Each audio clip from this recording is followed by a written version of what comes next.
नमस्कार दोस्तों, stock market studies में फिर से एक बार आपको बहुत-बहुत स्वागत है। तो आज मैं फिर से आपके सामने कुछ इम्पोर्टेंस कंपनी के अपडेट और उसके साथ उसके टेक्निकली चार्ट पैटर्न्स भी आपके साथ शेयर करूँगा। तो वीडियो को लास्ट तक जरूर देखिए क्योंकि कुछ कंपनीज में शानदार तरीके से एक टेक्निकली चार्ट पैटर्न्स बना है एज ए स्विंग ट्रेडिंग्स के लिए, एज ए शॉर्ट टर्म के लिए। तो अगर आप स्विंग ट्रेडिंग करके अच्छा खासा पैसा कमाना चाहते हैं तो सबसे पहले आपको सीखना होगा। तो उस सीखने के लिए मेरे वीडियो को जरूर स्टडी करिए, जरूर कंटिन्यू करिए, तभी आपको बहुत सारे नॉलेज और किस तरीके से टेक्निकली चार्ट पैटर्न के साथ-साथ फंडामेंटली कौन-कौन सा पॉइंट्स को आपको देखना है, वो भी मैं आपके साथ शेयर करता हूँ। तो इस वीडियो को लास्ट तक देखना और अभी तक आपने चैनल को सब्सक्राइब नहीं किया तो जरूर कर लेना, कंटिन्यूअसली इस तरीके से इन्फॉर्मेशन पाने के लिए। और हाँ, आप जरूर टेलीग्राम को भी ज्वाइन कर सकते हैं, जहाँ पे आपको बहुत सारे अपडेट्स मिलता रहेंगे। तो सबसे पहले जिस कंपनी के बारे में डिस्कशन करूं उसका नाम है ओलेक्ट्रा गेंटेक लिमिटेड। देखिए, ओलेक्ट्रा गेंटेक लिमिटेड इंडिया में एक बस बनाने वाला कंपनी है और ये कंपनी हमेशा मतलब आज तक के जितने सारे बसेस मार्केट में लॉन्च किए हैं वो सारे बसेस इलेक्ट्रिक बसेस है। और इस कंपनी की खासियत यही है कि इंडिया की थर्ड लार्जेस्ट इलेक्ट्रिक बसेस बनाने वाला कंपनी है। तो इस कंपनी कंटिन्यूसली बसेस का ऑर्डर्स कंपनी को मिलता रहे और कंपनी सिर्फ इंडिया में नहीं, बाहर की कंट्रीज में भी कंपनी खुद के बसेस का सप्लाई भी दिए और बहुत सारे ऑर्डर्स अभी भी है और कंटिन्यूसली इस कंपनी को ऑर्डर मिलता रहा है। देखिए, सरकार के जो नेक्स्ट जो विजन है वो टोटली इलेक्ट्रिक गाड़ियों को लेकर, इलेक्ट्रिक व्हीकल्स को लेकर, तो उनमें बहुत स्ट्रांग है। तो उस हिसाब से देखा है तो जितने सारे इलेक्ट्रिक व्हीकल्स है, जितने सारे इलेक्ट्रिक व्हीकल्स बनाने वाला कंपनी है, वो सारे कंपनी का ग्रोथ होने का चांसेस है।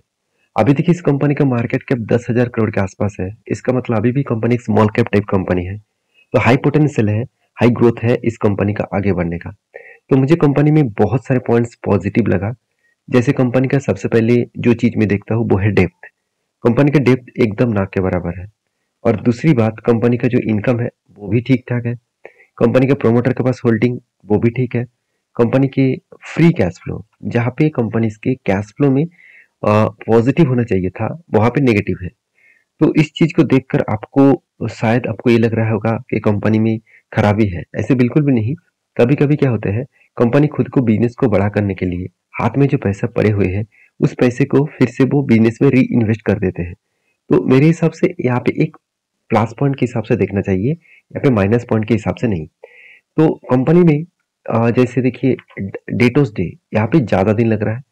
तो मैं कैश साइकिल्स के बारे में बात करूंगा और उसके उससे पहले देखिए, कंपनी के इंटरेस्ट कवरेज ठीक नहीं है, मुझे उतना स्ट्रांग नहीं लगा। तो आरओसी आरओई में उतना खासियत नहीं है और ईबिटा मार्जिन तो ठीक है। और price to book value 11 times के ऊपर, 11 टू 12 टाइम्स के ऊपर कंपनी ट्रेड कर रहा है। तो वैल्यूएशन के हिसाब से थोड़ा सा ज्यादा है क्योंकि कंपनी का P ratio industries P ratio से कई गुना ज्यादा है। तो मतलब 5 टाइम्स ज्यादा है आप बोल सकते हैं। तो कंपनी का पी रेशियो इतना हाई है, इस हाई पी रेशियो में काम करना थोड़ा सा रिस्क होगा। फिर भी बहुत सारे लोग यहाँ पे कमेंट्स करेंगे कि सर इसका लाइफ टाइम पी रेशियो था 370 और आज का पी रेशियो है 150 और एवरेज पी रेशियो है 130। तो क्या फिर भी हाई वैल्यूएशन के हिसाब से देखना चाहिए? देखिए, मेरे हिसाब से तो ऑब्वियसली हाई वैल्यूएशन है। फिर भी इस हाई वैल्यूएशन के ऊपर भी लोग खरीदना चाहते हैं क्योंकि इस कंपनी का जो प्रोडक्ट है उसका डिमांड कंटिन्यूसली बढ़ते जा रहा है। तो जिस बेसिस में देखा जाए तो इस कंपनी के ऊपर लोग हाई वैल्यूएशन के ऊपर भी खरीदना चाहिए। तो मैं इस तरीके से कंपनी के ऊपर मैं हमेशा एज ए स्विंग ट्रेडिंग्स के हिसाब से काम किया और मेरा छोटा मोटा होल्डिंग्स है इस कंपनी के ऊपर एज ए लॉन्ग टर्म के लिए।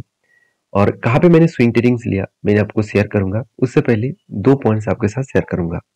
पहले देखिए, जो रेशियोज है, देखिए जिसका मेन रेशियो है cash conversion cycles. Cash conversion cycles क्या होते हैं कि देखिए, मान के चलिए कंपनी ने रॉ मटेरियल्स खरीदारी किए, उसके बाद प्रोडक्शन किए, उसके बाद उसको बेचा और बेचने के बाद हाथ में जो पैसा आया, ये जो साइकिल्स चलता रहा, यही साइकिल्स को बोला जाता है कैश कन्वर्जन साइकिल।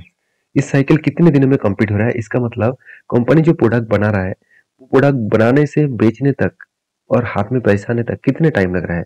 अगर ये टाइम्स कम हुआ तो ठीक है, अगर ज्यादा हुआ तो सोचिएगा कंपनी में मतलब मैनेजमेंट जिस प्रेशराइज से काम कर रहा है उस प्रेशराइज से काम नहीं हो पा रहा है।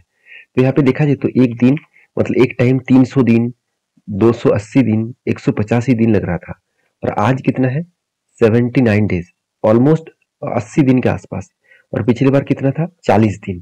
तो इसका मतलब कैश कन्वर्जन साइकिल जो है वो कंपनी ने मैनेजमेंट की है, मतलब अच्छी तरीके से मैनेज कर रहा है, और इसी वजह से कंपनी को आगे चल के एक अच्छा खासा ग्रोथ हो सकते हैं। तो कंपनीज के जो सबसे बेस्ट पॉइंट मुझे लगा वो है कंपनी का बैलेंस शीट, जहाँ पे कंपनी का रिजर्व बढ़ता चला गया और कंपनी के कर्जा कम था, इस बार हाईएस्ट कर्जा लिया। इस हाईएस्ट कर्जा लेने के पीछे कारण भी है। वो कारण क्या है उससे पहले बता दूं, कंपनी का फिक्स एसेट बढ़ा, और वो कारण जो है, कंपनी को इस बार डबल के आसपास ट्रेड मिला। इसका मतलब कंपनी को प्रोजेक्ट मिला, और इस प्रोजेक्ट को कंप्लीट करने के लिए कंपनी को इतना ज्यादा पैसा उठाना पड़ा, क्योंकि कंपनी का तो उतना ज्यादा प्रॉफिट एंड लॉस में उतना ज्यादा पैसा नहीं है। सिर्फ 67 करोड़ का पैसा है हाथ में, और 600 साढ़े 600 करोड़ का कंपनी को जो प्रोजेक्ट मिला, उस प्रोजेक्ट को कंप्लीट करने के लिए कंपनी के हाथ में कैश भी तो नहीं है। तो इसीलिए क्या किया, मतलब क्या किया गया, कर्जा उठाया गया। अभी ये देखना है कि कंपनी का परफॉर्मेंस किस तरीके से हो रहा है। अगर मैं लास्ट कुछ फ्यू डेज का परफॉर्मेंस दिखा दूं, तो देखिए कंटिन्यूसली एक एवरेज लेवल का बाइंग देखने को मिला है कंटिन्यूसली। इसका मतलब धीरे धीरे करके एक बाइंग स्टैंड फिर से बन रहा है। और मैंने आपको ये भी बताया था कि मैंने इस कैंडल के ऊपर एंटी लिया हूँ। एंटी इसलिए लिया क्योंकि कंटिन्यूसली यहाँ पे सेल ऑफ हुआ, एक रेजिस्टेंस को वो बार बार फेस किया, और यहाँ पे स्ट्रांगली मतलब एक ब्रेकआउट कैंडल देखने को मिला। इसके ऊपर मैंने एंटी लिया, और मैंने आपको ये भी बताया कि इसके नीचे मेरा स्टॉप लॉस होगा। छोटा सा टारगेट, छोटा सा स्टॉप लॉस लेकर मैं काम कर रहा हूँ, और मेरा टारगेट यहाँ तक रहेगा। अगर एंटी लेवल से टारगेट हुए तो आपको लग रहा है कि बहुत छोटा सा टारगेट मिलेगा, बिल्कुल नहीं। अगर मैं एंटी लेवल से टारगेट तक देखूं तो ऑलमोस्ट 26% का गेन मिल सकता है। तो अभी मिलेगा क्या नहीं मिलेगा वो तो अलग बात है। अगर इसके नीचे आए तो मेरा स्टॉप लॉस हो जाएगा। अगर मेरा स्टॉप लॉस हुआ तो एंटी लेवल से अगर स्टॉप लॉस तक देखूं तो ऑलमोस्ट मुझे 11 से 10% के आसपास स्टॉप लॉस होगा। तो कोई बात नहीं, मैं टारगेट डबल के आसपास रख चुका हूँ, और मेरा स्टॉप लॉस डबल नहीं 3 गुना के आसपास रख चुका हूँ, और मेरा स्टॉप लॉस 1 पर मतलब 1:3 रेशियो का टारगेट रेशियो है। तो आपका क्या राय है इस कंपनी के ऊपर, जरूर कमेंट्स करके बताना। एक जो कंपनी उसके बारे में बात करूं, उसका नाम है डिक्सन टेक्नोलॉजीज। देखिए डिक्सन टेक्नोलॉजीज एक ऐसी कंपनी है जिसके बारे में चर्चा करूं तो इस कंपनी की जो खासियत है, मैं एक बात आपके साथ जरूर शेयर करूंगा कि डिक्सन टेक्नोलॉजीज एक ऐसी कंपनी है जो देखा जाए तो फ्यूचर में आगे बढ़ने के लिए हाई कैपेबिलिटी रखते हैं। ये किस कंपनी लाइटिंग से लेकर, एलईडी स्क्रीन से लेकर, मोबाइल के स्मार्टफोन से लेकर, साथ ही साथ मोबाइल फोन से लेकर अलग अलग जो होम अप्लायंसेस है उसके ऊपर भी कंपनी प्रोडक्ट बनाते हैं। एलईडी टीवी से लेकर home appliances like washing machine, साथ ही साथ देखा तो रेफ्रिजरेटर, इस तरीके से प्रोडक्ट्स कंपनी बनाते हैं। तो इसी के साथ डील करके एक बड़ा डील्स कंपनी के साथ हो चुके हैं। Xiaomi जो चाइना के सबसे बड़ा एक ब्रांड है, उस Xiaomi ने डिक्सन टेक्नोलॉजीज के साथ कोलैबोरेट किए कि इस डिक्सन टेक्नोलॉजी के साथ मिलकर वो मोबाइल के जो स्क्रीन होते हैं, मोबाइल का जो मतलब बिजनेस है, वो इंडिया में मैन्युफैक्चरिंग करना चाहते हैं। तो ये इस बात को मतलब इस न्यूज को आने के बाद ही डिक्सन टेक्नोलॉजीज के ऊपर एक शानदार मोमेंटम देखने को मिला है। अब इस कंपनी के परफॉर्मेंस के बारे में बात करूं तो कंपनी 30,000 करोड़ के आसपास मार्केट कैप है। कंपनी का पी रेशियो कंपनी के खुद के पी रेशियो से बहुत कम है, मतलब इंडस्ट्रीज पी रेशियो से कंपनी के पी रेशियो बहुत हाई है। तो कितना हाई आपको मैं दिखा दूं, तो कंपनी के एक टाइम पी रेशियो चला गया था 180 के आसपास, और आज कितना है, आज है 103 के आसपास। और एवरेज पी रेशियो की बात करूं तो 100 के आसपास। तो मेरे हिसाब से अभी भी उतना ज्यादा ओवर वैल्यूड भी नहीं है। फिर भी सेक्टर वाइज कंपेरिजन करूं तो सेक्टर वाइज कंपनी का वैल्यूएशन बहुत ज्यादा है। तो उस वैल्यूएशन के हिसाब से जो लोग खरीदारी कर रहे हैं तो उस वो लोग ऑब्वियसली रिस्क लेकर ही खरीदारी कर रहे हैं। तो अभी इसी कंपनी के में 2 पॉइंट्स मुझे अच्छा लगा जो मैं आपके साथ शेयर करूंगा। आरओसी आरओई बेस्ड है, और यहाँ पे 3 साल में भी आरओसी आरओई बेस्ड है। और यहाँ पे क्विक रेशियो थोड़ा सा वीकनेस में है, क्योंकि क्विक रेशियो कहा जाता है कि 1% के ऊपर होना चाहिए। 1 से 2% के ऊपर हो तो अच्छा माना जाता है। और ईबिटा मार्जिन 52 है, यहाँ पे ठीक है। Price to book value company 22 times ऊपर ट्रेड कर रहा है। इसका मतलब जो बुक वैल्यू है उससे कई गुना ज्यादा कंपनी ऊपर ट्रेड कर रहा है। और कंपनी की सबसे अच्छी बात आपको लगेगा कि कंपनी डेट फ्री है, कंपनी के हाथ में कैश भी है, कंपनी के अच्छा खासा इनकम भी हो रहा है। अगर यही चीज को मैं अलग नजरिए से आपको दिखा दूं कि कंपनी का क्वार्टरली जो रिजल्ट है वो आप देखेंगे तो हर जो क्वार्टर्स है उस क्वार्टर में पिछले सालों के क्वार्टर्स को बीट किया। आप ध्यान से देखना इस चीज को कि 500 करोड़ से 1800 करोड़, वहां से 2800 करोड़, उससे 3200 करोड़।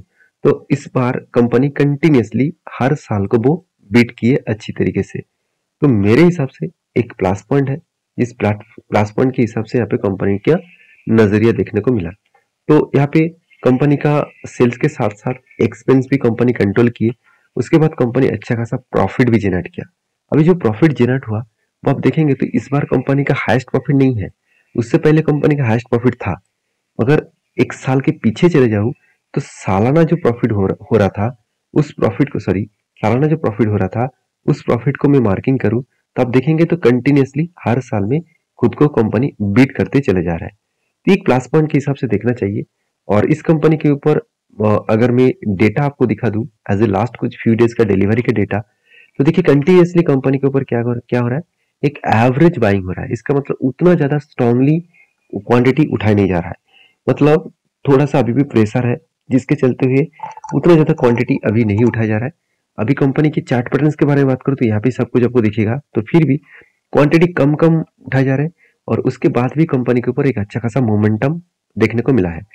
जैसे कंपनी के ऊपर एक पैटर्न क्रिएट हुआ, जैसे शोल्डर कम हेड बना, उसके बाद एक शोल्डर बना, तो इसको कहा जाता है कि इस तरीके से अगर पैटर्न क्रिएट हुए और उस पैटर्न को कहा जाएगा reversal head and shoulder pattern. तो reversal head and shoulder pattern जो है, इस तरीके से पैटर्न क्रिएट होने के बाद आपको क्या करना है, आपको देखना है जब पैटर्न्स कंप्लीट हुए तो उसको ब्रेकआउट चाहिए और उसके ऊपर कोई क्लोजिंग कैंडल चाहिए और वो भी ग्रीन कैंडल।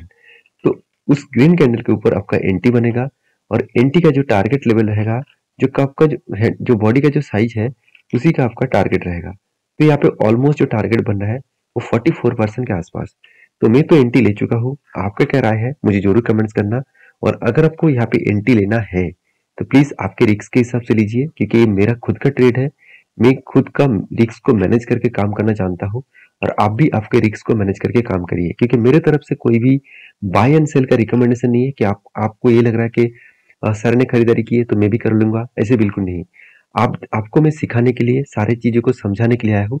मेरा कोई भी मकसद नहीं है कि मैं आपको कोई भी ट्रेड बता दूं कि इसके ऊपर बाय करिए, इसके ऊपर सेल करिए। आप आपके हिसाब से काम करिए, मैं मेरे हिसाब से काम करता हूँ। तो नेक्स्ट जो कंपनी जिसके बारे में बात करूँ उसका नाम है MCX, multi commodity exchange limited. तो multi commodity exchange of India limited जो एक कमोडिटी सेगमेंट के ऊपर काम करते हैं और एक मोनोपोली बिजनेस एंजॉय करते हैं। इस कंपनी की खासियत यही है कि कंपनी का जो बिजनेस मॉडल्स है वो बहुत स्ट्रांग है। क्यों? देखिए, एक पॉइंट आपको बता दूं कि किसी भी व्यक्ति को अगर कमोडिटी सेगमेंट में काम करना है, कमोडिटी मतलब gold, silver, nickel, crude oil, natural gas, इस तरीके से प्रोडक्ट्स के ऊपर काम करना है तो उसको डायरेक्टली M6 के माध्यम से ही काम करना पड़ेगा। तो डायरेक्टली फायदा किसका होगा? M6 का होगा। तो इसीलिए इस कंपनी आज बहुत छोटा है। जिस तरीके से इंडिया में लोगों का इन्वेस्टमेंट, लोगों का ट्रेडिंग बढ़ रहा है, उस हिसाब से लोग ऑब्वियसली हर जगह पे ट्रेड करना चाहेंगे। शाम को घर आकर भी वो M6 के ऊपर ट्रेड कर सकते हैं, क्योंकि M6 रात के 11:30 बजे तक ट्रेड आपको करने के लिए अप्रोच करते हैं।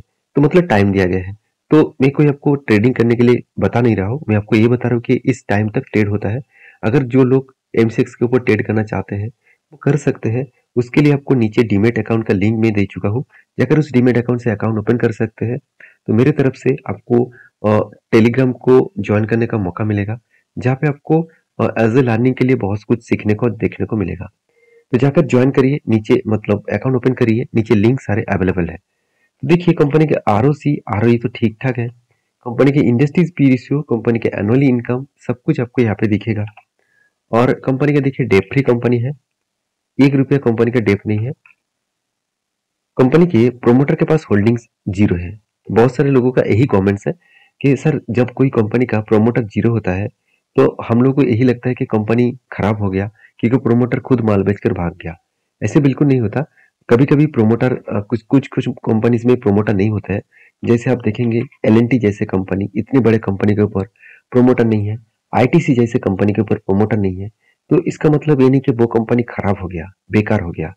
तो इस कंपनी के बारे में एक ही बात कहूँ, कंपनी का क्वार्टरली जो रिजल्ट है वो कंटिन्यूसली सेल्स को लगातार इंक्रीज करते चले गए और उसी हिसाब से एक्सपेंस को मेंटेन किए और उसी हिसाब से कंपनी का नेट प्रॉफिट में अभी भी वोलेटिलिटी है, अभी भी कुछ करेक्शन देखने को मिला है, कंपनी अभी भी स्टेबल नहीं हो पा रहा है।